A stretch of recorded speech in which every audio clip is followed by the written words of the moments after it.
बिस्मिल्लाहिर्रहमानिर्रहीम। अस्सलाम वालेकुम। Welcome back to PPSC pass paper 2015। अब तक हमारे ये क्वेश्चन 14 हो चुके हैं। नेक्स्ट क्वेश्चन नंबर 15 देखने क्या है। We have to find the principal value of minus iota raise to power iota. इस options are e raise to power minus pi by two, 1 e raise to power pi by two and e raise to power pi. ये हमारे 4 options हैं।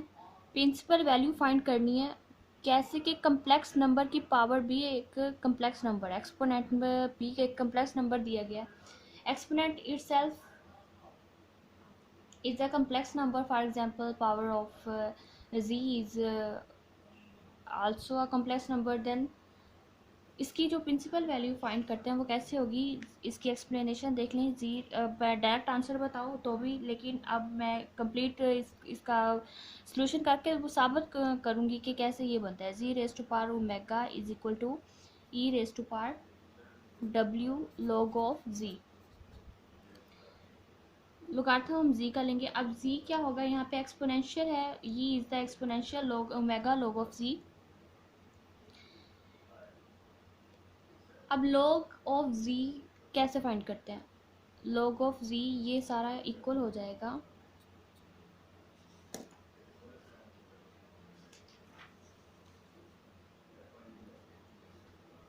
ई raise to power omega natural log of z mod plus iota argument of z, इसके equal होगा। ये log of z, log of natural log of z mod plus iota argument of z के equal होगा। अब यहाँ पे हम suppose कर लेते हैं z is equal to minus iota. Let z is equal to minus iota, then take this omega is जो एक्सपोनेंट पावर दी गई है, मतलब जो वो आयोटा है, और z is equal to minus iota. Then minus iota raise to power iota is equal to a raise to power iota natural log of z mod. Z मतलब जो हमने जी माइनस आयोटा लिया हुआ है उसका लॉग लें, इसका मोड लें। रियल पार्ट 0 है, इमेजिनरी पार्ट -1 है, तो उसका जो मोड होगा 1 ही आ जाएगा। Plus iota argument of G means angle. Angle इसका क्या होगा, माइनस पाई बाय टू, 1 है तो साइन 90 मतलब नेगेटिव पाई बाय टू आ जाएगा। log 1 0 होता है, e raised by iota 0 plus minus iota pi by two, then is equal to e raised to power minus iota square pi by 2 which is equal to e raised to power minus into -1 pi by 2 which is equal to e raised to power pi by 2 which is positive। Exponential की power आ गई positive, positive pi by two, मतलब minus iota raised power iota हो तो वो equal होता है raised power pi by two. किस तरह किया हमने देख लें। जी रेस्ट पावर ये प्रिंसिपल वैल्यू फाइंड करनी है, कम्प्लेक्स की पावर कम्प्लेक्स हो। किस तरह ये इसकी प्रिंसिपल वैल्यू फाइंड करते हैं। Z raised power omega is equal to e raised power omega log of z, and log of ji is equal to z is the any complex number, can be any complex number. Log of z then e raised power omega log of जिसका लॉग लेना होता है उसका natural log के साथ उसका mod लें, plus iota argument of z मतलब रियल पार्ट का स्क्वायर प्लस इमेजिनरी पार्ट का स्क्वायर होल स्क्वायर रूट लेके इसका मोड फाइंड करें, plus iota argument of z. Argument of ji is the angle, मतलब y coordinate over x coordinate tan theta इसका find करना होता है। तो हमने जी यहाँ पे सपोज कर लिया minus iota, then minus iota raised पर एयोटा, ये फार्मूला हमने अप्लाई कर दिया इस पर। माइनस एयोटा का जो मोड होगा वो 1, log 1 is equal to 0, then angle is minus pi by two, minus pi by two लगा के ये एयोटा सिंपल अंदर मल्टीप्लाई किया और e raised pi by two is the answer. तो हमारा क्या बनेगा, C option is the right option बनेगा।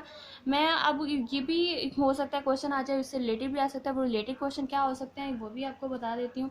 जिस तरह अब माइनस एयोटा रेस्ट पर एयोटा था तो e raised pi by to आया। हम यहाँ से भी कुछ फार्मूले मैं डायरेक्ट प्रूफ तो नहीं उनके करवाऊंगी, आप इसी तरह सारे उनके प्रूफ होंगे, देख सकते हैं। माइनस एयोटा रेस्ट पर एयोटा हो तो वो इक्वल आ जाता है e raised power pi by two, number 1। Second, अगर minus iota raised power minus iota दोनों अगर नेगेटिव हो तो किसके इक्वल आएंगे, दोनों अगर नेगेटिव हो तो e raised power minus pi by two के इक्वल आएंगे। और नंबर 3, अगर दोनों पॉजिटिव हो जाए, आयोटा रेस्ट पावर आयोटा हो, दोनों नेगेटिव हो तो -π/2, दोनों पॉजिटिव हो तब भी -π/2, मतलब दोनों का साइन सेम है तो नेगेटिव में आ रहे हैं। नेगेटिव π/2, दोनों नेगेटिव हैं तो भी e⁻π/2, दोनों पॉजिटिव हैं तब भी e⁻π/2। अगर यहाँ नीचे वाला नेगेटिव था, अगर ऊपर वाला नेगेटिव हो जाए, e⁻−aorta आ जाए, तो यहीं से आप देख लें कि अगर ऊपर वाला नेगेटिव हो जाए, जिस तरह हमने इसको पॉजिटिव लेके चले थे, इसका एंगल यहाँ पे ये पॉजिटिव बनेगा और इधर ये नेगेटिव होगा, ये बाहर वाला नेगेटिव होगा तो इधर आके फिर ये आयोटा इंटू आयोटा स्क्वायर, तो ये पॉजिटिव हो जाएगा e⁻π/2। मीन्स देखें कि आप यहाँ पे पॉजिटिव π/2 बनेगा एंगल, क्योंकि जब दोनों पॉजिटिव होंगे, हम नेगेटिव लेके चल रहे हैं, नेगेटिव z⁻, अगर यहाँ पॉजिटिव बने तो यहाँ उसके मुताबिक ही एंगल बनेगा, तो ये पॉजिटिव बनेगा, और यहाँ पे बाहर ही नेगेटिव जा रहा है, नेगेटिव जा रहा है, तो जब यहाँ दोनों इकट्ठे होंगे तो ये नेगेटिव फिर नेगेटिव बन जाएगा और ये वापस पॉजिटिव ही बनेगा।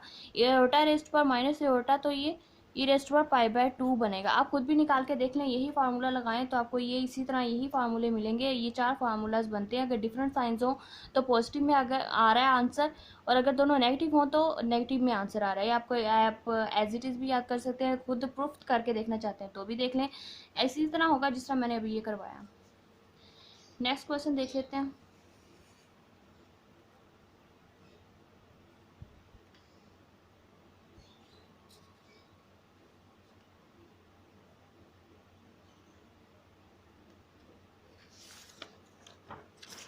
क्वेश्चन नंबर 16 क्वेश्चन नंबर 16 में हमें रेजिड्यू फाइंड करना है। Residue of F of ji is equal to z² - 2z / z+1 whole square z² + 4 at z is equal to 2 iota, and options are 14, 25, 7 + iota 25, 7 - iota 25, -7 - iota.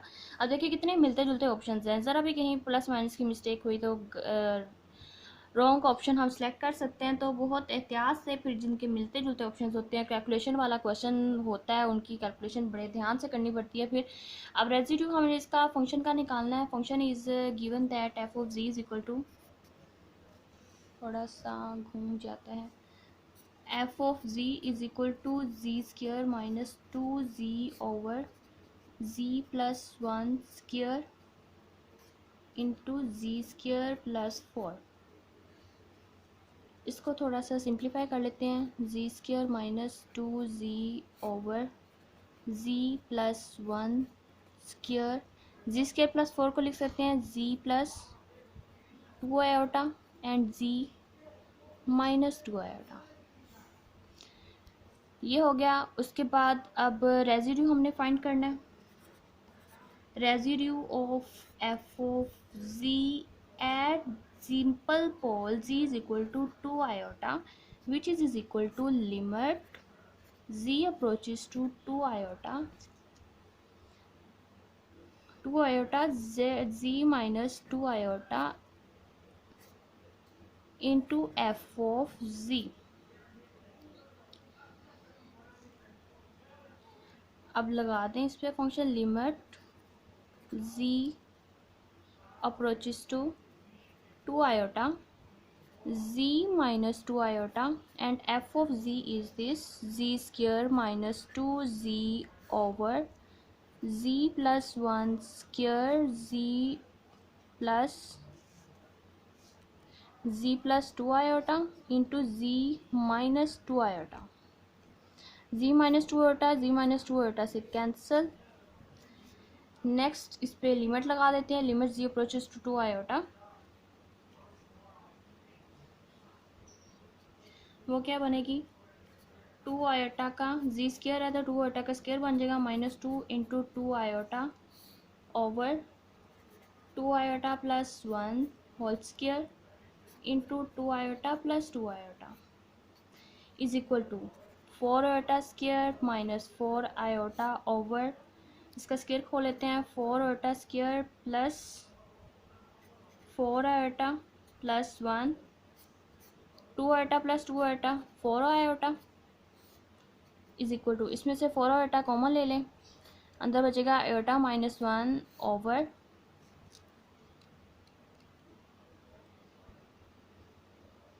Four iota square iota square negative हो जाएगा, negative 4 + 1 -3 + 4 iota into 4 iota which is cancel is equal to iota -1 over -3 + 4 iota. इसको simple next rationalise कर लेते हैं। Iota में -1 over -3 + 4 iota into -3 - 4 iota over -3 - 4 iota.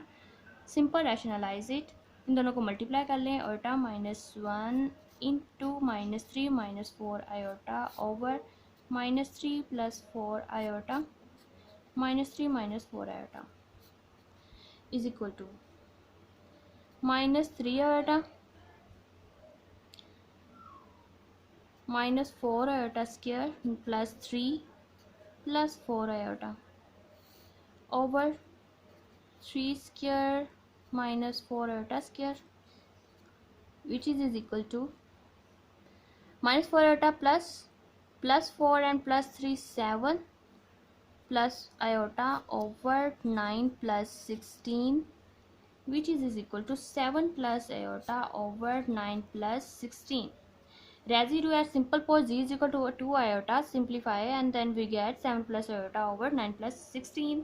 Residue of f of z at simple port z is equal to 2 iota which is equal to 7 plus iota over 25. So B option is the right option.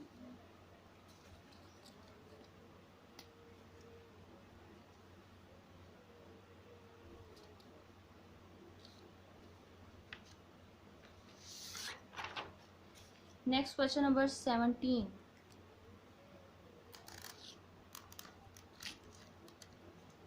Question में देखिए कि क्या पूछा गया हमसे। 17 question में कहा गया कि रेडियस ऑफ कन्वर्जेंस फाइंड करें of the given series 3 + 4 iota raise to power n G N is. इसके ऑप्शन है 1/5, 5, 7 एंड इन्फिनिटी। इसका रेडियस ऑफ कन्वर्जेंस कैसे फाइंड होगा? रेडियस ऑफ कन्वर्जेंस फाइंड करने के लिए let's suppose that given series is z3 + 4 iota raise to power n z raise to power n। हम पहले ए एन फाइंड कर लेते हैं। ए एन इसका जो गिवन है a n 3 + 4 iota raise to power n z raise to power n। If a n this then a n + 1 is equal to 3 + 4 iota n + 1 and z n + 1. Now apply by ratio test.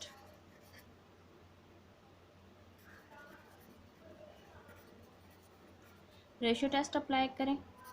Limit n approaches to infinity a raise to power a n + 1 ओवर a n mod is equal to limit n approaches to infinity a n + 1 3 + 4 iota raise to power n + 1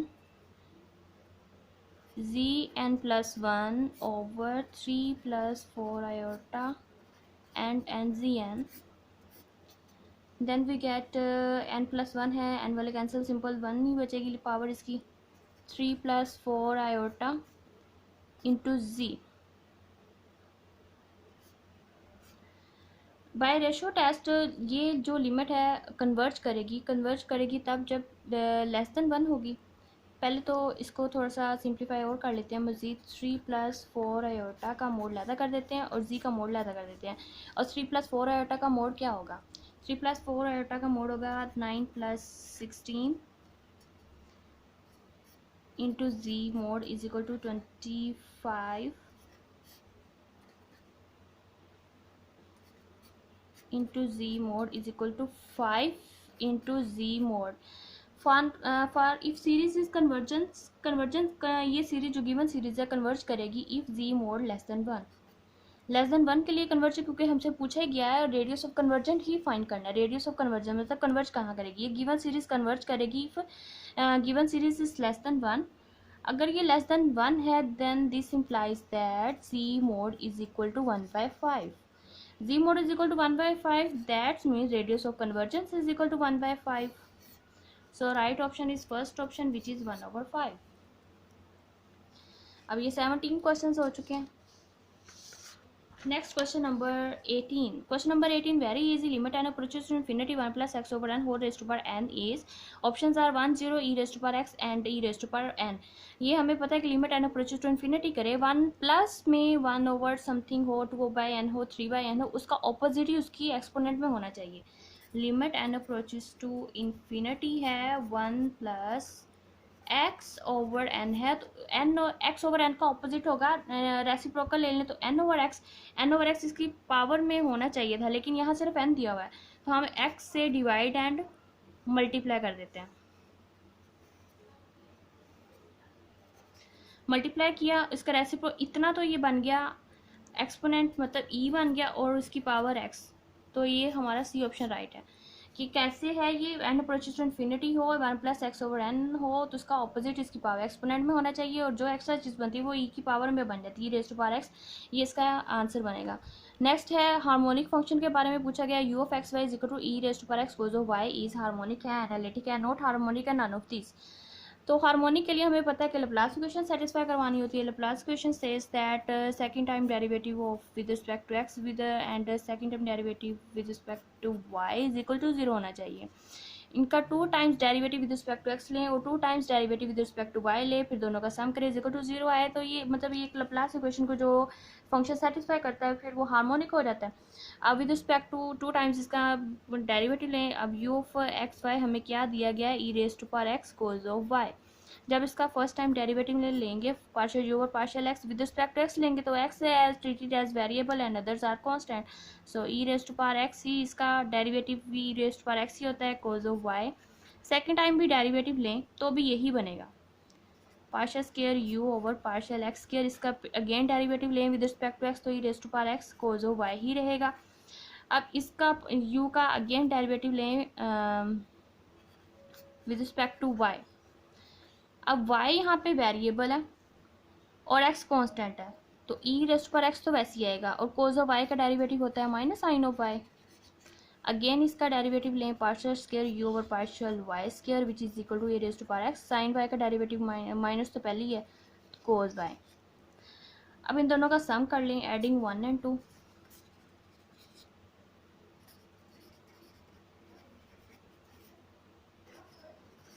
Adding 1 and 2, partial square u over partial x square plus partial square u over partial y square which is equal to e raised to power x cos of y minus e raised to power x cos of y which is equal to 0.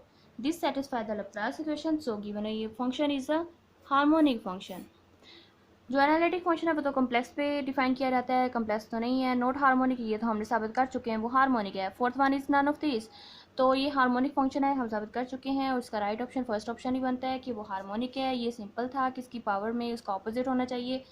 और ये हो गए 18-19 question हो चुके हैं. Next ये 17 भी देख लें कम्प्लीटली कैसे था. सिंपल रेशियो टेस्ट लगाया और रेडियस ऑफ कन्वर्जेंस निकाल लिया.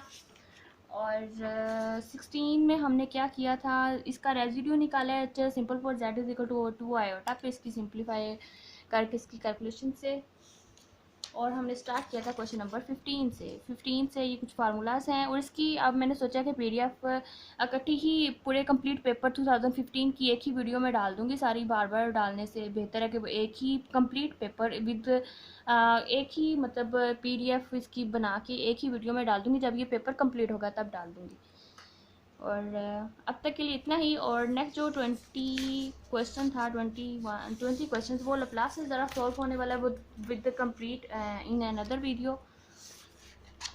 क्वेश्चन नंबर 21 ये है, क्वेश्चन इजी है जो हमें अभी क्वेश्चंस की उस जैसे. ये सिंपल इसका लॉग निकालना है, लॉग ऑफ जी. मैंने अभी बताया कि किस तरह निकालते हैं. लॉग ऑफ जो जी निकालना होता है वो इक्वल होता है natural log of g mod plus iota argument of जी. अब इसका निकालने क्या बनेगा,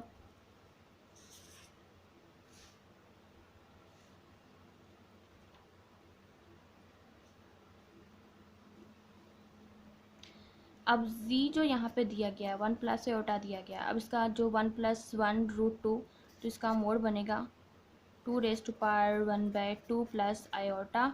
एंड इसका एंगल बनेगा 1/1 tan थीटा 1 π/4 बनेगा. π/4 ये पावर लो की प्रॉपर्टी है कि पावर हो तो वो पहले आ जाती है. 1/2 log of 2 plus iota pi by 4।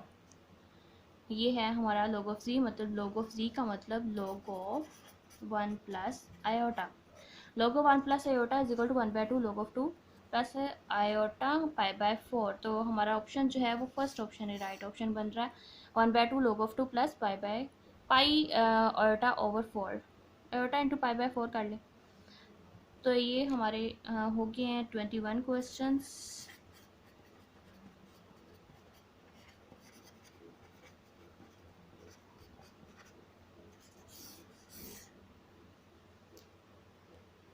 Thank you so much. Like and share.